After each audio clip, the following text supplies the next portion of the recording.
فقط تویی که از بخشش پشیمون نمیشی. سفره کرمت اونقدر وسیعه که حتی خاموشترین آه منو میشنوی، چه برسه به فریادهای وجودم. توی این سکوت روحم جلوی عظمتت زانو زده. قلبم غیر از تو برای هیچ چیز دیگه ای نمیتبه.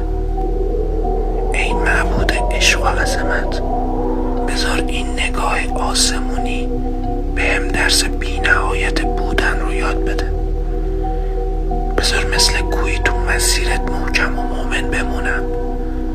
بذار اون نوری باشم که تاریکی ها رو میشکنه و بزرگی تو رو فریاد میزنه.